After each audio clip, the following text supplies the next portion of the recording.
हाय, तू यहाँ चुपचाप बैठी है। तेरा घर बर्बाद हो रहा है और तू फिर भी चुप है। हाय री, मेरा तो कलेजा फटा जा रहा है। बात दुश्मन ने किया तो की ठट्टी बांधकर, तू तो बैठी रही आंखों पे पट्टी बांधकर। हाय, सारी नगर में धूम मची है और तुझे कुछ मालूम नहीं। आखिर हुआ क्या री? वाह वाह, बड़ा घमंड था कि राजा दशरथ तुझे सबसे अधिक चाहते हैं। अरे उसी राजा ने तो तेरा सत्यानाश कर दिया है। उसने तो तुझे इस राजमहल की दासी और भरत को दास समझ लिया है। अरे कैसे री? अब क्यों समझ आएगा? आंखें तो तब खुलेगी जब राम राजगद्दी पर बैठकर अयोध्यापति बन जाएंगे और भरत, हाँ हाँ तेरा भरत, उससे चमड़ डुलवाएंगे और घर में तू झूठे बर्तन धोएगी और भरत से जूतियां उठवाएंगे। बस यही नई खबर लाई, इसी कारण इतना घबराई हूँ। ऐसा प्रतीत होता है कि तेरे लिए ये कोई बात ही नहीं और तू इसे हंसी में उड़ाया जा रही है। मुझे तो इस खबर ने सर से पांव तक भस्म कर दिया है और तू हंसी में उड़ाई जा रही है। अरे मंत्रे, राम को राजगद्दी होगी, यह तो बड़ी खुशी की बात है। अरे तू नहीं जानती, मेरे लिए राम और भरत दोनों ही बराबर हैं। राम मेरी आत्मा है, प्राण है। मैं राम के लिए अपने प्यारे भरत को भी ठुकरा सकती हूँ। हाय हाय, तू क्या ठुकराएगी? उसे तो उसके भाग्य ने ही ठुकरा दिया है। तभी तो भेजने वालों ने उसे कोसों दूर ननिहाल भेजकर उसकी अनुपस्थिति का फायदा उठाया है। असलियत ये है कि भरत आज मौजूद नहीं है। हाँ हाँ, मेरी बात तो बुरी लगेगी ना। सुनो, वे समय जल्द आने वाला है जब तू रोटी कपड़े के लिए मोहताज हो जाएगी और घर में तू कौशल्या की दासी बनकर रहेगी। कौशल्या देवी मुझे अपनी दासी बना के रखे, यह तो मेरा सौभाग्य होगा। मैं बहुत खुश हूँ कि कल राम को राज सिंहासन पर शोभायमान देखूंगी।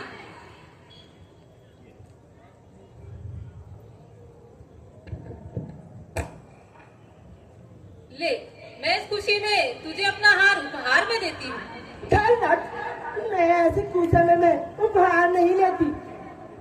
चुड़ैल, कुब्जा, अली जा यहाँ से। बहुत बर्दाश्त कर चुकी मैं। दुष्टा, राक्षसी और कले की गठरी कमर में बांधी फिरती है। तू मुझे भी अपने साथ ले डूबेगी। खबरदार, जो फिर कभी ऐसी बात जुबान पे लाई तो जान से मरवा डालूंगी।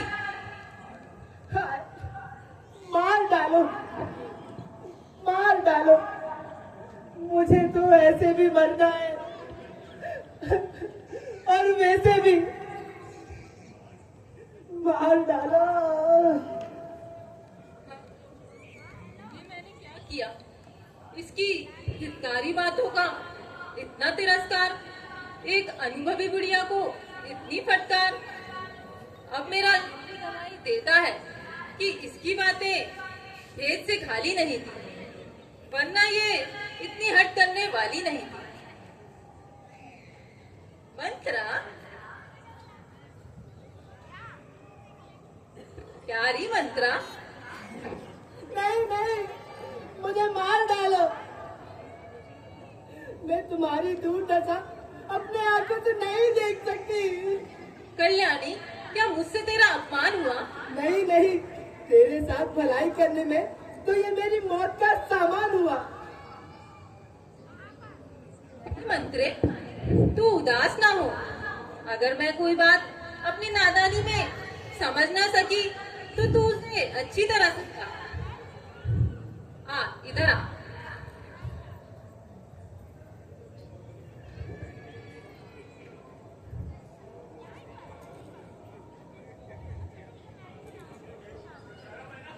क्या कहती थी अब बतला। मैं फिर वही कहती हूँ रनिया, अभी भी कुछ नहीं बिगड़ा है। अपने सुहाग की शक्ति आजमाओ, वास्तव में अपने भरत की रक्षा करो, वरना वह राम राजगद्दी पर बैठते ही तुम सबको संकट में डाल देगा। हाँ, तू यूं सीधी तरह से क्यों नहीं कहती रे? तूने न जाने क्या कह दिया और तरीके से कहा तो बात समझ में आ गई। बस जरा सी कसर रह गई थी रनिया, वरना भाग्य तो फूट ही चुका था। हाय, अब क्या करूं? तीर तो कमान से छूट ही चुका। नहीं नहीं, अभी भी तुम्हारी मुट्ठी पर है। अरे कैसे री? दंडकारण्य में देवनियत नामक नगर है, वहाँ के राजा तमोध्वज से महाराज दशरथ युद्ध कर रहे थे। तुमने रणभूमि में राजा की मदद की थी, इसके बदले में राजा ने तुम्हें 2 वर देने का वचन दिया था। क्या तू उसे भूल गई? नहीं नहीं, मुझे याद है, उन्होंने मुझे 2 वर देने का वचन दिया था। अरे इससे अच्छा और क्या उपाय है? वे दोनों आज ही मांग लो। तो मांगू तो क्या मांगू? पहले में बबुआ भरत को राज तिलक और दूसरे में राम को 14 वर्षों का वनवास। लेकिन याद रखना, वे तुम्हें किसी प्रलोभन में ना फंसाए। ये कभी नहीं हो सकता। दुनिया में 3 हट प्रसिद्ध हैं, बाल हट, राजहट और त्रिहट। शाबाश बाले, शाबाश। मंत्रे, तू तो बड़ी बुद्धिमती है, सुंदर है। तेरा कुबड़ भी पहिए की मुट्ठी के समान है। जिस तरह तमाम आर राजनीति से पनाह मांगते हैं, उसी तरह राजनीति भी तुझसे पनाह मांगती है। भरत को राज तिलक होने पर मैं इसे सोने और जमरात से मरवाऊंगी, इस पर चंदन चढ़वाऊंगी और इसे पूज्य देवता मानकर इसके आगे सर झुकाऊंगी। अच्छा रनिया, अब तू देर ना कर, राजा दशरथ आते ही होंगे। बेटा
है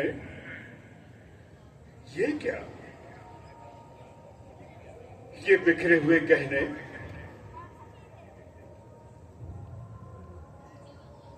ये बिखरे हुए बाल, ये आनंद भवन है या कोप भवन?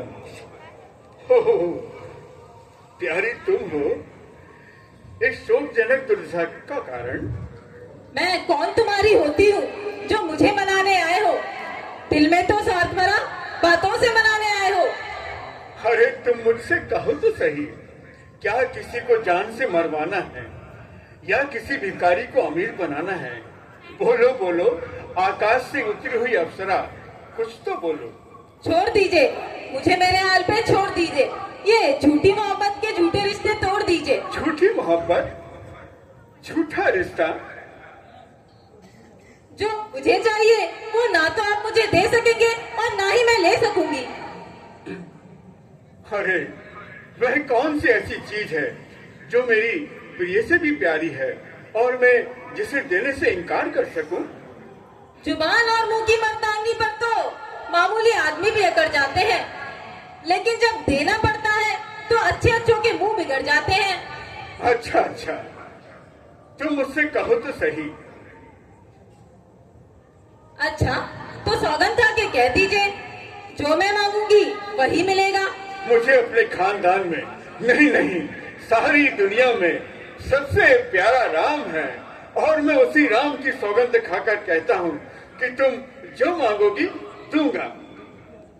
देखिए अर्पुत, आपने राम की सौगंध खाई है, मुकर न जाना। मुकर जाऊं? अफसोस, क्या मेरा तेज नष्ट हो गया? क्या मेरा राज्य भ्रष्ट हो गया? अरे प्राण प्रिय, कोई मुझे इंद्र का राज्य भी दे तो भी मैं राम की सौगंध न खाऊं और फिर राम की सौगंध खाकर मुकर जाऊं? धिक्कार है मुझ पर, लानत है रघुवंश की आन पर। मांगो, आज मैं अपने प्राण भी तुम्हारी इच्छा पर निछावर करने के लिए तैयार हूँ। अच्छा सुनिए, किसी समय आपने मुझे 2 वर देने का वचन दिया था, क्या याद है? हाँ हाँ, मुझे याद है। क्या वो मुझे मिल गए? नहीं, वे मेरे पास अमानत है। तो मेरी अमानत आज मुझे दे दीजिए। मांगो, क्या मांगती हो? देखिए अर्पुत, आपने राम की सौगंध खाई है, मैं अपनी अमानत मांगती हूँ। फिर ये ना कहिए इसमें बुराई है या भलाई। भद्रे, नहीं संकोच होकर कहो, क्या जानती नहीं रघुकुल रीत सदा चली आई, प्राण जाए पर वचन न जाए। तो एक बार में भरत को राज तिलक, भरत को राज तिलक, और दूसरा? और दूसरे में राम को 14 वर्षों का वनवास। राम को 14 वर्षों का वनवास?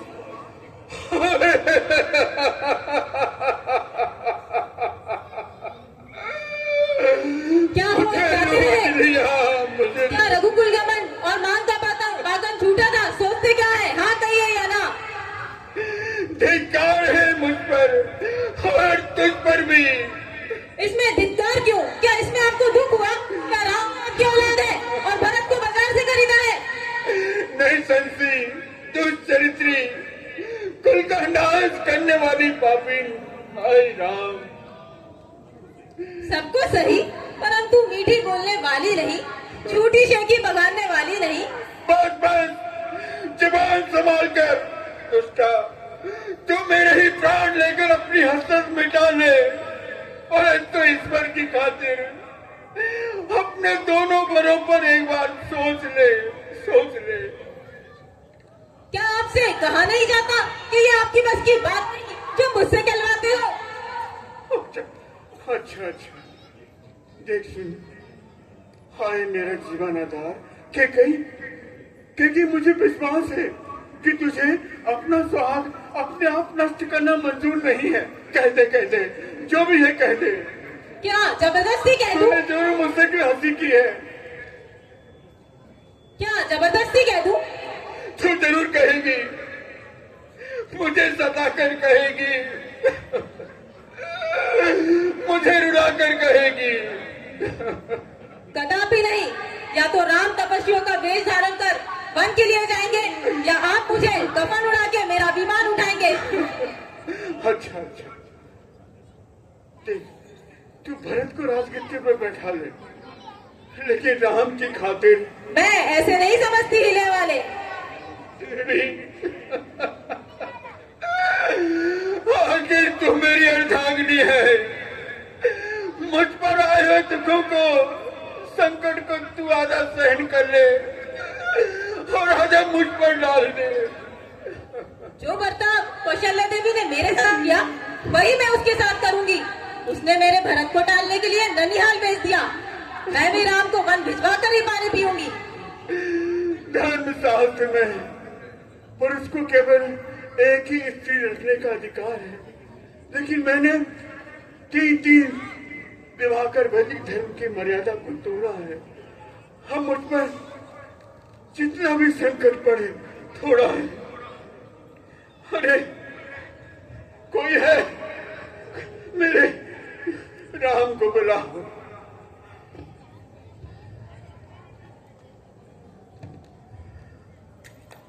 राम को बुला लाओ। दूध पीकर जहर उगलने वाली नागिन, तो मुझे बताएगी कि राम ने तेरा क्या बिगाड़ा था? नहीं, कुछ भी नहीं। कुछ नहीं, कुछ भी नहीं, तो बस कुछ नहीं।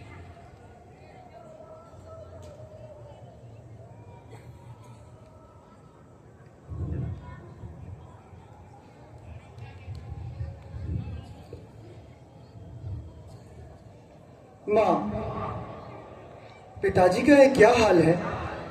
भाई भरत और शत्रुघ्न कुशल से तो है ना? पिताजी को कोई शारीरिक रोग तो नहीं? राम, राजा को कोई शारीरिक रोग नहीं, तुमसे नाराज भी नहीं है। तुम इन्हें प्राणों से भी प्यारे हो, इसलिए जरा कठोर बात करते हुए तुमसे संकोच करते हैं। संकोच?